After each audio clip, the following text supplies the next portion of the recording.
चंद महीनों में उत्तर प्रदेश का विधानसभा चुनाव है और चुनाव का मुख्य एजेंडा है कि योगी सरकार ने राज्य में कानून और प्रशासन को बेहतर किया है। लोगों को अपराध से मुक्ति मिली है, सारे अपराधी जेल जा चुके हैं। उत्तर प्रदेश में हर तरफ शांति ही शांति है। लेकिन रह रहकर विपक्ष इस बात पर सवाल उठाता है कि आखिरकार योगी आदित्यनाथ सरकार सिर्फ एक मजहब के खिलाफ ही काम करती है। योगी आदित्यनाथ सरकार पर आरोप रहता है कि सिर्फ मुस्लिम माफियाओं को उत्तर प्रदेश सरकार जेल में डाल रही है, मुस्लिम नेताओं को ही तंग किया जा रहा है, जबकि उनकी जात सहित दूसरे अन्य जात के बड़े माफिया उत्तर प्रदेश में अभी भी फल फूल रहे हैं, जिनके ना तो घर गिराए जाते हैं, जिन पर ना एनएसए लगता है ना यूएपीए। वे लगातार योगी आदित्यनाथ की सरकार में आगे बढ़ते चले जा रहे हैं और अपना वर्चस्व बढ़ाते चले जा रहे हैं। आज हम आपको पूर्वांचल की राजनीति के कुछ ऐसे ही 10 नाम बताएंगे जो एक जात विशेष के हैं और जिन पर आरोप है कि ये सभी उत्तर प्रदेश की सरकार में बहुत आगे निकल चुके हैं और इन पर कोई कार्रवाई नहीं होती है। जो कुछ भी कार्रवाइयां हो रही हैं वो सांकेतिक हैं, जिससे कोई आरोप ना लगा सके।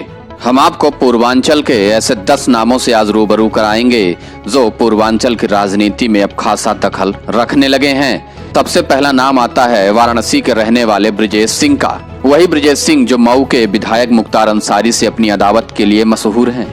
पिता की हत्या का बदला लेने से शुरू हुआ ब्रिजेश सिंह का आपराधिक कैरियर दिन प्रतिदिन बढ़ता चला गया। ब्रिजेश सिंह का साम्राज्य उत्तर प्रदेश के साथ बिहार, झारखंड, उड़ीसा से लेकर महाराष्ट्र तक फैला हुआ है। राजनीतिक संरक्षण मिलने की वजह से ब्रिजेश सिंह इतने बड़े माफिया बने और अभी भी वाराणसी में इनकी तूती बोलती है। ब्रिजेश सिंह अभी जेल में बंद हैं, लेकिन जेल से बैठकर ही अपना सारा गिरोह चला रहे हैं। बाहुबलियों में एक बड़ा नाम है श्याम नारायण उर्फ विनेश सिंह। ये ब्लैक बेल्ट है, फिर भी हर वक्त 12 बंदूकधारियों के साये में चलता है। बनारस के ही रहने वाले विनीत सिंह पूर्व एमएलसी और वर्तमान में भाजपा के नेता 2010 में मिर्जापुर जिले से बसपा के टिकट पर एमएलसी चुने गए थे।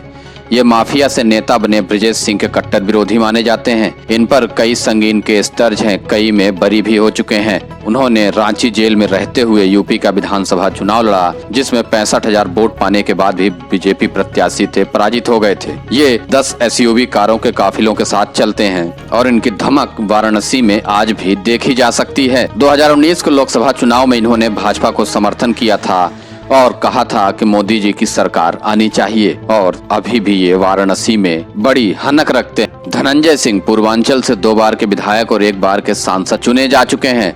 2002 में वो रारी से निर्दलीय प्रत्याशी के तौर पर तो 2007 में जनता दल यूनाइटेड के टिकट पर चुनाव जीते। साल 2008 में धनंजय बसपा में शामिल हुए और 2009 में बसपा के टिकट पर जौनपुर से सांसद चुने गए।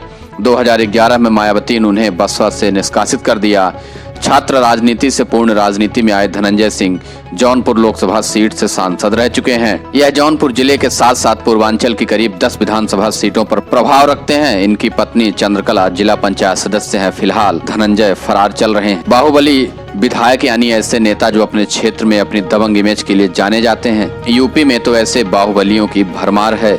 इसी कड़ी में चंद्रभद्र सिंह सोनू और यशभद्र सिंह मोनू उत्तर प्रदेश के सुल्तानपुर जिले में 2 ऐसे नाम हैं जिनकी तूती बोलती है। जिले में कोई भी अपराध हो, इनका नाम उसमें आना तय है। कहते हैं कि सुल्तानपुर में सोनू मोनू के दुश्मन तो बहुत हैं, लेकिन कोई ऐसा नहीं है जो सीधे टक्कर ले सके। 2022 के विधानसभा चुनाव में बहुजन समाज पार्टी के टिकट पर इसौली सीट से लड़ने की तैयारी है। बताया गया कि बसपा की राष्ट्रीय अध्यक्ष मायावती से मुलाकात की है, जहां मायावती ने सोनू मोनू को टिकट देने का आश्वासन दिया है। अब बात करते हैं प्रतापगढ़ के कुंडा नरेश रघुराज प्रताप सिंह उर्फ राजा भैया की। भाजपा और समाजवादी पार्टी सरकार में मंत्री रह चुके रघुराज प्रताप सिंह राजा भैया पिछले 25 साल से प्रतापगढ़ की कुंडा सीट से विधायक हैं। ये अपनी सीट के साथ साथ आसपास के 10 विधानसभा सीटों को प्रभावित करते हैं। इनकी पार्टी का नाम जनसत्ता दल लोकतांत्रिक है। रघुराज प्रताप सिंह आगामी विधानसभा चुनाव में किस दल के साथ जाएंगे अभी यह स्पष्ट नहीं हो पाया है, लेकिन बताया जाता है कि भाजपा के कहने पर ही इन्होंने अपनी पार्टी बनाई थी, जिससे राजपूत वोटर्स पर फोकस किया जा सके। कुंवर अक्षय प्रताप सिंह राजा भैया के ही सबसे खास माने जाते हैं। राजघराना जरूर अलग अलग है, लेकिन इन राजघराने का याराना सदियों पुराना है। जामो अमेठी राजघराने और भद्री रियासत की 3 पीढ़ियां एक दूसरे के साथ हमेशा खड़ी रही हैं। इसी दोस्ती का अंदाजा इस बात से लगाया जाता है कि जब प्रतापगढ़ से राजकुमारी रत्ना को संसदीय चुनाव में हराना था तो राजा भैया ने अपने भाई समान मित्र कुंवर अक्षय प्रताप सिंह को ही चुनाव लड़वा दिया था। अक्षय प्रताप सिंह भी प्रतापगढ़ में बड़े माफिया के रूप में जाने जाते हैं और इन पर भी कार्रवाइयां नहीं होती। गोंडा सांसद ब्रजभूषण शरण सिंह, छात्र नेता से एक सांसद तक ब्रजभूषण सिंह का सफर, वह बाहुबली जिसे प्रधानमंत्री जेल से चिट्ठी लिखा करते थे। ब्रजभूषण शरण सिंह यूं तो साल 1991 में आनंद सिंह के खिलाफ चुनाव लड़े और पहली बार सांसद चुने गए।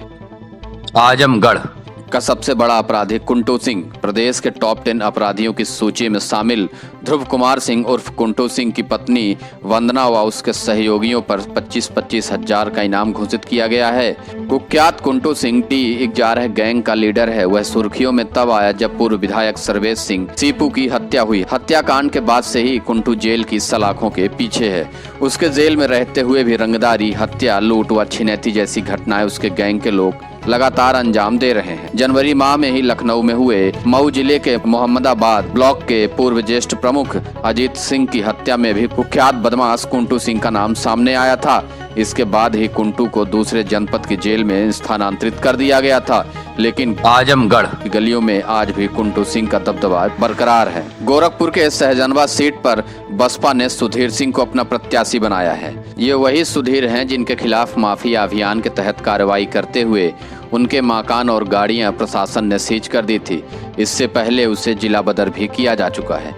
वहीं माफिया सुधीर सिंह पर गीड़ा, कैंट सहित कई थानों में हत्या के प्रयास, हत्या आदि के आरोप में दर्जनों केस दर्ज हैं। वह गीड़ा थाने का हिस्ट्री सीटर भी है। उस पर गैंगस्टर गुंडा एक्ट की कार्रवाई भी हो चुकी है।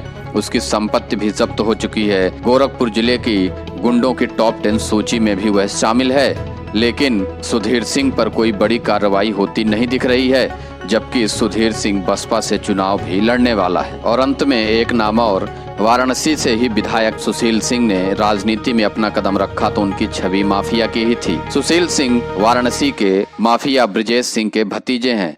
पिता के राजनीति में सक्रिय होने और पारिवारिक वजहों से सुशील सिंह के खिलाफ कई मुकदमे पहले ही दर्ज थे। जैसे जैसे उनका राजनीतिक जीवन आगे बढ़ता गया, मुकदमों की संख्या भी बढ़ती गई। मुकदमे आपराधिक न होकर राजनीतिक होते चले गए, लेकिन न्याय के तराजू में सभी आरोप हल्के और विधायक का कद भारी पड़ा। सुशील सिंह एक एक कर सभी आरोपों से बाइज्जत बरी हो गए। ब्रजेश सिंह के भतीजे और चुलबुल सिंह के पुत्र के इतर भी उनकी एक अलग पहचान भाजपा नेता और भाजपा विधायक के रूप में है। लगातार 3 दफा विधायक रहे सुशील सिंह आज भी भाजपा की राजनीति में बड़ा कद रखते हैं। लोकप्रियता के मामले में सबसे अव्वल, लेकिन उन्होंने राजनीतिक और व्यक्तिगत जीवन में कई उतार चढ़ाव देखे। 2007 की मुलायम सरकार ने उन पर 1 लाख का इनाम घोषित कर दिया था और जेल भी गए थे, लेकिन हर दफा मजबूत होकर जनता के बीच में आ गए। ये वो 10 नाम हैं जो पूर्वांचल की राजनीति में आज अपनी पकड़ को मजबूत करते चले जा रहे हैं। भले ही योगी आदित्यनाथ सरकार ये कहती हो कि हमने माफियाओं पर बड़ी कार्रवाइयां की हैं, लेकिन इन 10 माफियाओं का राज पूर्वांचल की राजनीति में बढ़ता चला जा रहा है। बने रहिए आप हमारे साथ, हम अभी इन सभी 10 माफियाओं की एक एक कर पूरी हिस्ट्री आपको बताएंगे।